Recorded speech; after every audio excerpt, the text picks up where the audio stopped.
ચલો આજે આપણે મેથ્સ કોમ્પિટિટિવ એક્ઝામ માટેના મેથ્સ ની અંદર સર્ટ્સ એન્ડ ઇન્ડિસીસ એટલે ઘાત અને ઘાતાંકમાં આ રૂલ્સ આપણે જોયો અને થોડું એક્ઝામ્પલ વિચારી છે કે ઘાતની આધાર ઉપર ઘાતની ઘાત હોય ત્યારે ઘાતોનો ગુણાકાર થશે તો આપણે એક એક્ઝામ્પલ લઈએ છીએ અહીંયા કે a ની 5 ઘાત અને આખાની 3/5 ઘાત તો આપણે શું કરવું પડે અહીંયા ઘાતની ઘાતનો ગુણાકાર કરવો પડે ત્યારે આવું હોય ત્યારે 5 માં શું થશે કેન્સલ તો એની કેટલી ઘાત વધી 3 બરાબર આપણે સાદી ઘાતો જોઈ હતી હવે અપૂર્ણાંકવાળી ઘાતો પણ અહીંયા એક ઉદાહરણ જોઈ લીધું છે બરાબર તો આ પ્રમાણે બીજા એક્ઝામ્પલ તમે વિચારી શકો છો હવે અહીંયા ખાસ એની અંદર જો આની અંદર મિસ્ટેક થઈ શકે છે અહીંયા પણ ઘાતની ઘાત છે એવું સમજીએ છીએ આપણે પણ અહીંયા કૌંસ નથી આવી છે એ કૌંસમાં આવી છે તો ક્યારે ગુણાકાર પરંતુ જો ડાયરેક્ટ આવું હોય તો આ એની ધારો કે a છે એની કેટલી ઘાત છે 3 પણ 3 ની ઉપર કેટલી ઘાત છે 2 એટલે આ બેનો વર્ગ સમજવાનો છે ખાસ ધ્યાન રાખજો અહીંયા કૌંસ હોય તો ઘાતની ઘાતનો ગુણાકાર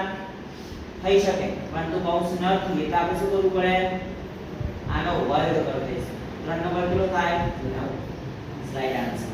બરાબર આમાં પણ એવું છે જો બંનેનો અલગ અલગ કૌંસ આનો કૌંસ રાખી ડાયરેક્ટ અહીં 4 હોત તો ઘાતની ઘાતનો ગુણાકાર થાય પરંતુ અહીંયા આપણે બંનેનો કૌંસ એટલે આનો 2 ની કેટલી ઘાત કરીશું 4 ઘાત એટલે 5 ના 5 2 ની 4 ઘાત એટલે આવી રીતે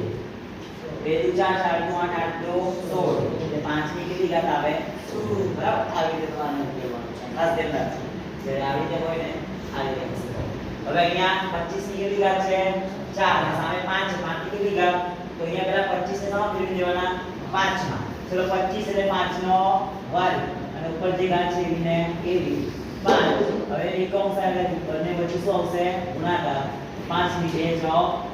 8 બરાબર એવી રીતે તો કેટલી આયા ઘાત કેટલી આવશે 8 ચલો અહીંયા 49 ને 7 છે તો અહીંયા 49 એટલે 7 નો વર્ગ એટલે 49 થઈ ગયા ઉપર કેટલા આવ્યા છે 8 તો 7 ની 2 ગુણ્યા 8 એટલે 2 8 16 એટલે જવાબમાં શું આવશે અહીંયા 16 બરાબર હવે 9 ની 5 આવા જો 81 તો અહીંયા ઊંધું છે તો અહીંયા ઊંધું કરવું પડશે આપણે ચલો 9 છે 81 એટલે 9 નો વર્ગ એટલે અહીંયા 9 નો વર્ગ કરીએ પણ અહીંયા કેટલા છે 12 2 એટલે 12 લાવવા માટે શું કરવું પડે આની જોડે